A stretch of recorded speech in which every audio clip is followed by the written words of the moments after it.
Anthony Elmore, President and Founder of the Proud Black Buddhist World Association, here to bring you another Proud Black Buddhist lecture. We are not only the Black Buddhist voice of America, but we are the Black Buddhist voice of the world.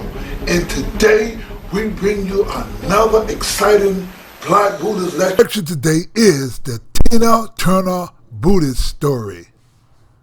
Tina Turner purposefully broke away from the Asians, and she began to speak authoritatively about Buddhism. One thing that Tina Turner made clear: you would never see an Asian in Tina Turner's shadow or some Asian speaking for Tina Turner. Tina Turner taught us how to be proud Black Buddhists. You see, it was on February 15, 1979, when the first documented writing of a Black Buddhist, Tina Turner, happened in the February issue of Jet magazine, where Tina Turner is on the cover talking about her Buddhist faith. But Tina Turner is not just talking about her Buddhist faith. What Tina Turner brings us, she brings us an American style. And you see that movie, What Does Love Got to Do With It? You see, Tina Turner brings an American perspective. You see, Tina Turner grew up just follow me in an American culture, Black American culture. She came from this part of America, in Tennessee, right down the street, in a place called Nutbush, Tennessee.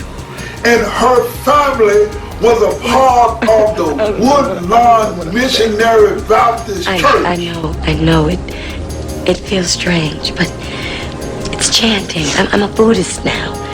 And when you chant, Anna, you can see things clearly. It's like life's miracle. In order to give you an understanding of us proud Black Buddhists, you have to go to the Buddhism as it is practiced by Tina Turner. 1967 finds Tina and Ike without a record contract. To keep the money coming in, they tour relentlessly. For Tina, life with Ike is taking its toll. She is beaten often with everything from his fists to his shoes. She's humiliated by his blatant infidelities. In the spring of 1968, both Tina and a backup singer become pregnant by Ike. Disgusted, Tina terminates her pregnancy. Within months, she sinks into a deep depression, and by the end of the year, attempts suicide. One night before a show, Tina swallows 50 tablets of Valium. When it looked like I possibly couldn't get out because I was really afraid, I planned, okay, then I'll just die because I'm really tired of everything. We got her in the car and just rushed her to the hospital. It was a matter of minutes that we got something done, and they got her stomach pumped and everything real quickly. They didn't know if she was going to make it or not. Ike orders Tina back to work as soon as she's released from the hospital. Hiding behind her brilliant stage persona, she soldiers on. By 1971, the commercial tide turns for the Review. They have their biggest hit yet with a smoldering version of Proud Mary. Left a good job in the city, working for the man every night and day. But I never lost 1 minute of sleeping, worrying about the way things might have been. Big wheels keep on turning, wild men keep on burning, rolling, baby, rolling. Giving it their own twist, Proud Mary becomes Ike and Tina's highest charting pop single. For Ike, it's a river of money. He opens his own recording studio and descends into a raging cocaine addiction. You had big bowls of cocaine that would just be passed around. He could have all the hangers-on, he could have all the drugs, he could have all the tape he wanted, and just work and work. Tina does not drink or take drugs, and life in Ike's cocaine-fueled world becomes a daily nightmare. I was actually a prisoner. He gave me no freedom. I mean, none. This guy literally treated me as if he was actually torturing me, and mentally and physically.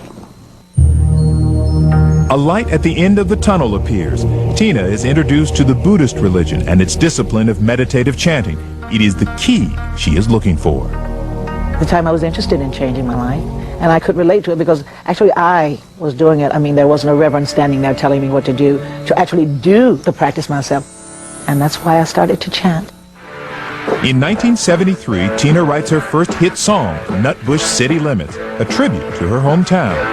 Church house, pin house, schoolhouse, outhouse.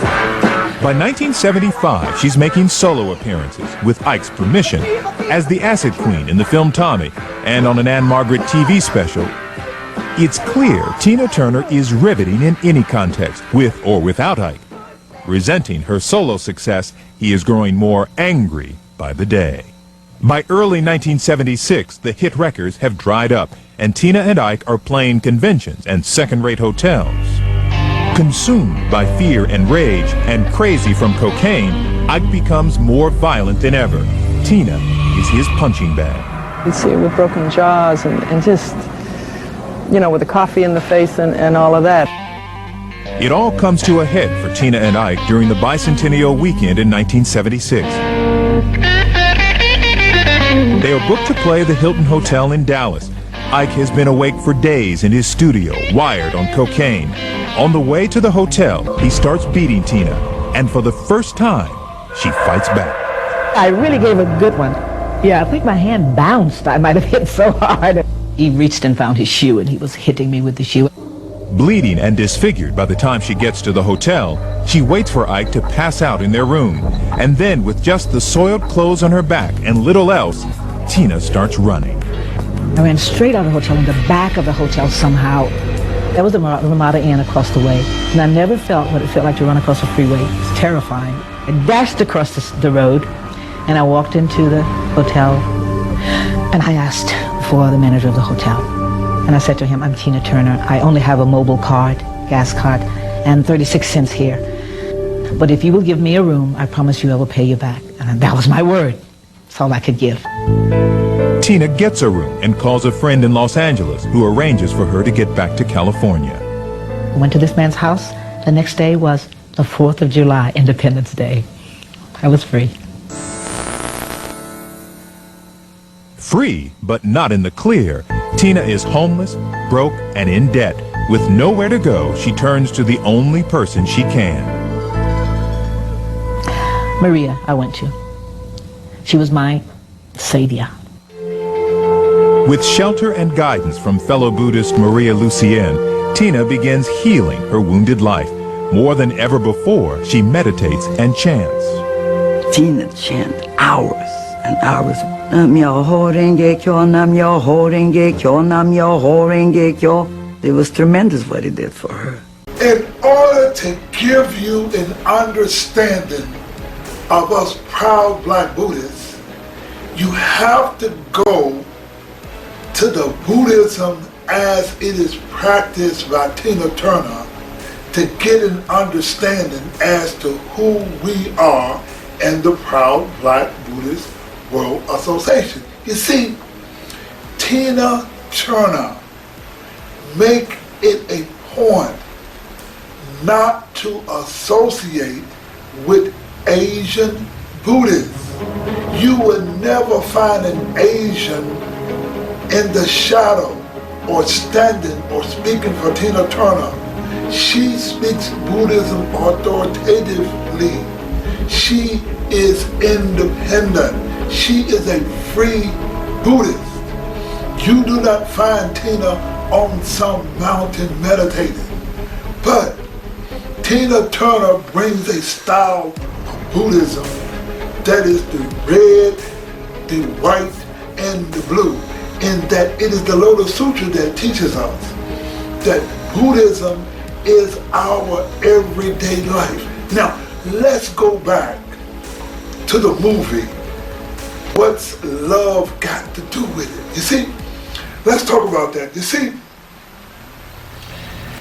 it was in, was that 1985, to where the movie What's Love Got, or the song What's Love Got to Do with It came out. Now, let me make this point clear. When we say black, we do not mean race, but we mean culture. See, Tina Turner comes from a black culture, and she practiced Buddhism in a way that is inclusive of her black culture. Tina Turner is the best model of a black Buddhist, and she clearly delineates her Buddhist practice from Asian culture.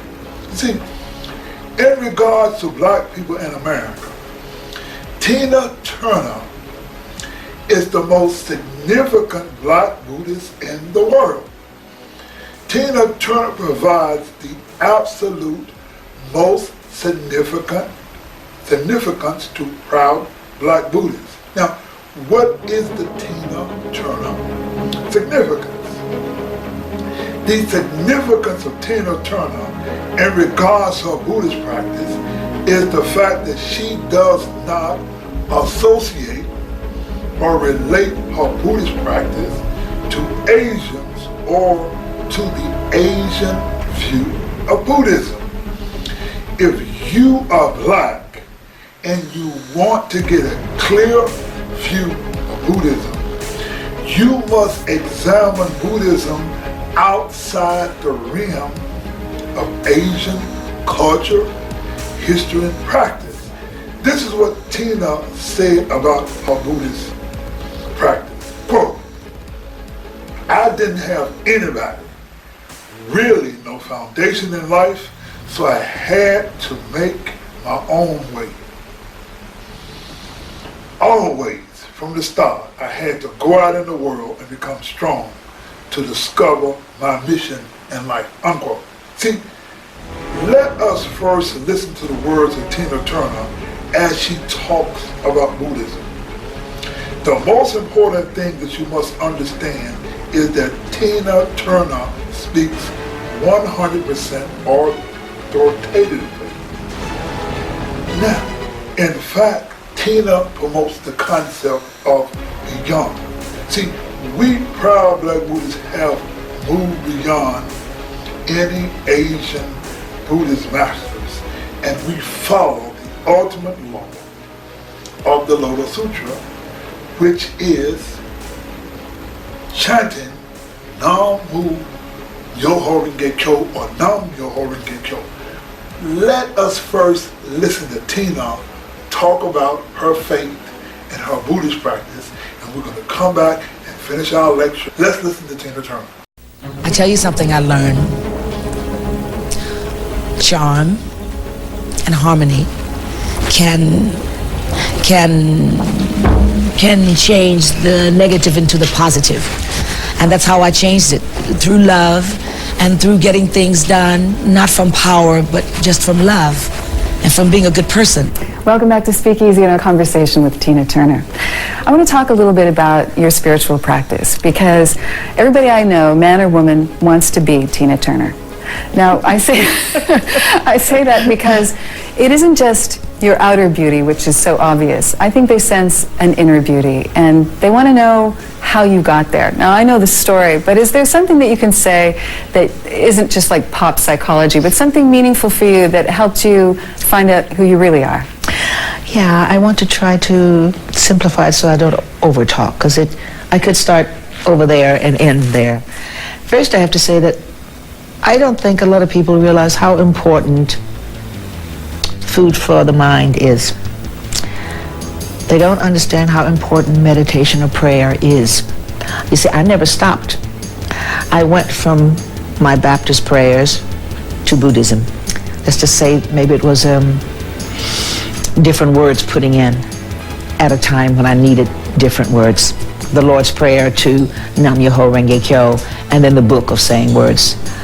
What does it do? You can have a house beautiful, houses beautiful, cars, but there's still those moments when you don't feel good. Sometimes you're upset, you're just cranky, you're just unhappy, and you have no reason to be necessarily, or you are easily upset. Well, that's what the practice does for me. It helps me not to be upset easily.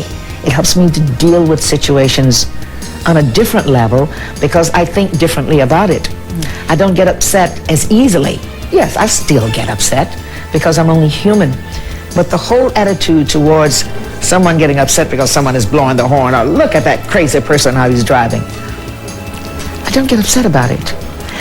Things go wrong in the business. Before I become angry, I will have to really dig into it to try to find what is going on before I get upset. Not upset first and then find out what's going on.